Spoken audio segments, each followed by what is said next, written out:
Breaking news చూస్తున్నాం. హైదరాబాద్ చింతల్లో ఒక ఘరానా మోసం చోటు చేసుకున్నట్లుగా తెలుస్తోంది. డబ్బులు డబుల్ చేస్తామని నమ్మించి టోక్రా వేయడం జరిగింది. 150 కోట్లు కొట్టేసింది పెంగ్విన్ సెక్యూరిటీ సంస్థ. లబోదిబోమని 150 మంది బాధితులు రోడ్డును పడ్డారు. నిందితురాలు స్వాతిని పోలీసులు అరెస్టు చేసినట్లుగా అయితే సమాచారం అందుతోంది. మోసపోయేవాడు ఉన్నంతకాలం మోసం చేసేవాళ్ళు పుట్టుకొస్తూనే ఉంటారేమో. ఇలా ఈజీ మనీకి అలవాటు పడుతున్న కొందరు కేటుగాళ్లు మోసాల బాట పడుతున్నారు. అమాయకులనే టార్గెట్గా చేసుకుని ఈజీగా చీట్ చేసేస్తున్నారు. ప్రజలు కూడా అలాగే అమాయకంగా మోసపోతూ ఉన్నారు కూడా. ప్రజల అమాయకత్వమే పెట్టుగడగా మోసాలకు తెరలేపుతున్నారు. తాజాగా హైదరాబాద్ నగరంలో కూడా భారీ మోసం వెలుగులోకి వచ్చింది. డబ్బులు రెట్టింపు చేస్తామని నమ్మించి పెంగ్విన్ అనే సెక్యూరిటీ సర్వీసెస్ అనే సంస్థ సుమారు 1530 మంది బాధితుల నుంచి 150 కోట్లు వసూలు చేసినట్లుగా ఇప్పటివరకున్న సమాచారాన్ని బట్టి తెలుస్తోంది.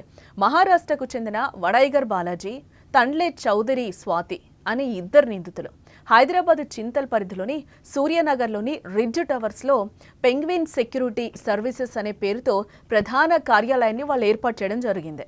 అయితే ఈ సంస్థలో గతంలో ఎల్బీ నగరు, అత్తాపూర్లో కూడా ఈ కార్యాలయాన్ని నిర్వహించినట్లుగా అయితే సమాచారం.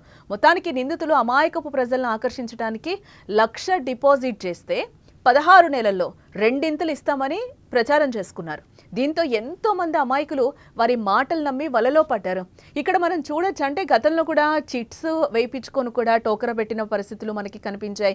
ఇలాంటివి కొన్ని సంస్థలు పుట్టుకొస్తే రూపాయికి 2 రూపాయలు ఇస్తామంటే ప్రజలు కూడా ఎలా నమ్మేసి డబ్బులు ఇస్తున్నారో కూడా తెలియని పరిస్థితి. అదే విధంగా మోసపోతున్నారు. మోసపోయిన తర్వాత పోలీసులను ఆశ్రయిస్తున్నారు. ఆశ్రయిస్తే ఏం ప్రయోజనం? ఆ డబ్బులైతే తిరిగి రావు కదా, మీరు దాచుకున్న సొమ్మంతా పోయినట్టే కదా. ఇలాగే కొంతమంది బాధితులు 50 లక్షల నుండి 1 కోటి వరకు డిపాజిట్ చేసినట్లుగా ఇప్పుడున్న ప్రస్తుతానికి సమాచారాన్ని బట్టి మనకు తెలుస్తుంది. అయితే ప్రారంభంలో కొందరు డిపాజిటర్లకైతే అధిక వడ్డీ చెల్లించారు. వారి నమ్మకాన్ని చూరగొన్నారు. అంటే ఫస్ట్ వీళ్ళు ఏం చేశారు, ఆ ఇచ్చిన డబ్బులకి అధికంగా వాళ్ళకి ఇంట్రెస్ట్ ఇవ్వడం జరిగింది. వడ్డీ ఇస్తే వాళ్ళు ఏం చేశారు, ఇంకా కొంచెం పెట్టుబడి పెడదాం, ఇంకొంచెం డబ్బులు వస్తాయని చెప్పి వీళ్ళు కూడా ఆశపడ్డారు. దీంట్లో తప్పేం లేదు. వీళ్ళు ఆశపడ్డారు, వాళ్ళ ఆశ చూపించారు. అయిపోయిన తర్వాత మొత్తం వాళ్ళు దుకాణం సర్దేశారు. దీంతో ఆ లబ్ధిదారులు తమ స్నేహితులు, బంధువులను కూడా ఈ పథకంలో పెట్టుబడి పెట్టమని ప్రోత్సహించారట. అయితే 16 నెలలు గడువు ముగిసిన తర్వాత డబ్బులు తిరిగి పొందడానికి గత 2 నెలలుగా కార్యాలయాల చుట్టూ తిరుగుతున్నారు నిర్వాహకుల్ని డబ్బు చెల్లించమని. కానీ వాళ్ళు ఎక్కడుంటారు? ఉండరు కదా.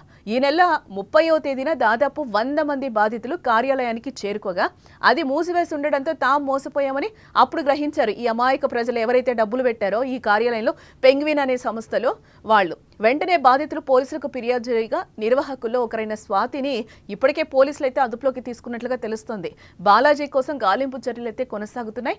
ఈ భారీ మోసంపై మరింత లోతుగా దర్యాప్తు జరుగుతుంది. అంటే వీళ్ళు ఇదొక్కటే కాదు, ముందు కూడా వీళ్ళు కొన్ని కంపెనీస్ పెట్టినట్లుగా తెలుస్తోంది. అంటే ఎవరైతే బాలాజీ ఉన్నాడో స్వాతి వీళ్ళిద్దరూ కలిసి ముందు ఇంకొక సంస్థను పెట్టారో ఆ సంస్థలో మొత్తం మోసం చేసిన తర్వాత ఇప్పుడు మళ్ళీ పెంగ్విన్ అనే సంస్థని తెరపైకి తీసుకొచ్చారు మళ్ళీ కొత్తగా.